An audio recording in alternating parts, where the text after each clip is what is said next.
সংবিধানে বিসমিল্লাহ বাদ দেওয়ার পরিকল্পনা হয়েছে না? হয়েছে কিনা? এই বিসমিল্লাহ কি খালি এই যুগের বিসমিল্লাহ? সুলাইমান আলাইহিস যুগে সুলাইমান সিডি লিখছে, সেখানেও বিসমিল্লাহ আসিল কি ছিল না? ইন্নাহু মিন সুলাইমানা ওয়া ইন্নাহু বিসমিল্লাহির রহমানির রহিম। সুতরাং বিসমিল্লাহ আগেও ছিল, এখনও আছে, ভবিষ্যতেও থাকবে। থাকবে না শুধু তারা, বিসমিল্লাহকে বাদ দিতে চাইবে যারা। ঠিক না? বিসমিল্লাহ আগেও ছিল, এখনো আছে না নাই? আমাদের দেশে এমন কিছু নাস্তিক মার্কা বুদ্ধিজীবী আছে, তারা বলে মানুষের সাথে মানুষের দেখা হইলে সবাই সালাম দেয়, কি দেয়, আবার দেখা শেষে আল্লাহ হাফেজ বলে। ওই আসসালামু আলাইকুম আর আল্লাহ হাফেজ, এই সংস্কৃতি চালুর জন্য তো আমরা দেশ স্বাধীন করি নাই, বলে কি বলে না? তার এই প্রতিবাদের কারণে এত বেশি সালামের চর্চা হয়েছে, সালামের প্রচলন হয়েছে। তার এই বক্তব্যের পরে এক মুসলমান আরেক মুসলমানরা দেখলে শুধু সালাম দেয় আর বিদায়ের সময় বলে আল্লাহ হাফেজ। সুবহানাল্লাহ। তারা ইসলামের বিরোধিতা করে, কিন্তু সেটা ইসলামের পক্ষে কাজে লেগে যায়। ঠিক কিনা? আমি আপনাদেরকে সংক্ষিপ্ত সময়ে যেই কথাগুলা বলার চেষ্টা করেছি সেটা হচ্ছে জীবনের সকল ক্ষেত্রে মডেল এবং আদর্শ মানতে হবে কাকে? রাসূলুল্লাহকে। কাকে?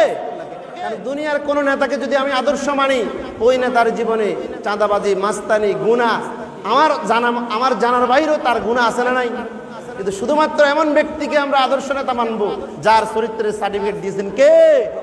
ইন্নাকা লাআলা খুলুকিন আযীম। হে নবী, আপনি মহান চরিত্রের অধিকারী। সুতরাং আমার আর আপনার চরিত্রের সার্টিফিকেট তো আল্লাহ দেয় নাই। আমার আপনার চরিত্রের সার্টিফিকেট দেয় এলাকার চেয়ারম্যান। কে দেয়? কে দেয়? সুতরাং আমি নেতা মানবো রাসূলুল্লাহ সাল্লাল্লাহু আলাইহি সাল্লামকে, এবং দুনিয়ায় যতদিন থাকবো আল্লাহর বিধান মানবো, রাসূলকে নেতা মানবো। মানুষের তৈরি করা আইন আর মতবাদের পিছনে ছুটে নিজের আখিরাত বরবাদ করব না। এবং যেই বাংলাদেশ জামাত ইসলামী নামক যেই কাফেলা, এটাই বাংলাদেশের জন্য এই জমিনে আল্লাহর একটা রহমত। সুবহানাল্লাহ। সুতরাং এই কাফেলার সাথী হয়ে আল্লাহ বলেছেন আকিমুদ্দিন, যেই কাজ করেছেন সমস্ত নবীরা। শারা আলাইকুম মিনাদ-দীন মা ওয়াসা বিহি নূহা ওয়াল্লাযী আওহাইনা, এভাবে কাজ করছে ইব্রাহিম, ইসমাইল, ইসহাক, ইয়াকুব, সব নবীরাই কাজ করছে। সুতরাং নবীরা যেই কাজ করছে, ওই কাজ যেই কাফেলা করে, ওই দল হলো নবীদের দল। সুবহানাল্লাহ। সুতরাং আসুন আমরা সকলে মিলে রসুলের এই সিরাতের এই মাসে রসুলকে নেতা মানব। রসুল্লাহ আল্লাহর জমিনে দিন কায়েমের জন্য সংগ্রাম সাধনা চেষ্টা করেছেন। রসুলের সাহাবীরা পঙ্গুত্ব বরণ করেছে, শাহাদাতের নজরানা পেশ করেছে। বাংলার এই জমিনেও অসংখ্য নিরপরাধ ইসলামী আন্দোলনের ভাইয়েরা হাসি মুখে ফাঁসির রশি গলায় নিয়ে তারা শাহাদাতের নজরানা পেশ করেছে। সুবহানাল্লাহ। কেমন শাহাদাতের তামান্না হলে আপনার যে ফাঁসির কাস্টে যাওয়ার সময় বলে যে আমি ফাঁসির কাস্টে যাওয়ার সময় কি লুঙ্গি পরে যাব না পাজামা পরে যাব? সুবহানাল্লাহ।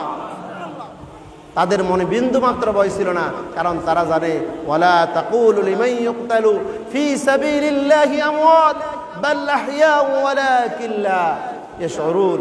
তারা জানে যে যারা আল্লাহর পথে মারা যায় তারা আসলে মৃত না। তারা কি?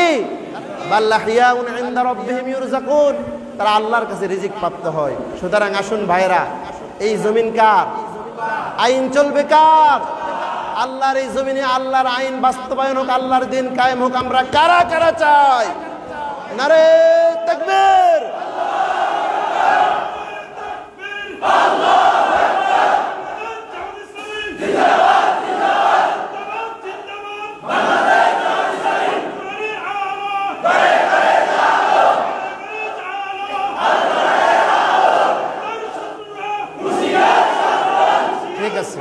ঠিক আছে, মাশাআল্লাহ। আল্লাহ তাআলা আমাদের হাতগুলো কবুল করুন, এবং আমরা যারা হাত তুলেছি সবাইকে কোরআনের আইন কায়েম হোক, এটার পক্ষে না বিপক্ষে? আল্লাহর জমিনের দিন কায়েম হোক, যারা হাত তুলেছি সবাইকে এটা চাই। এটা যদি চাই, ঘুমাইলে তো হবে না, কি করতে হবে? কাজ করতে হবে, পরিবারের লোকদেরকে দাওয়াত দিতে হবে। আল্লাহ বলছেন উ আনফুসাকুম ওয়া আহলিকুম, নিজে জাহান্নাম থেকে বাঁচো, নিজের পরিবার আহাল আয়ালকেও কি করো।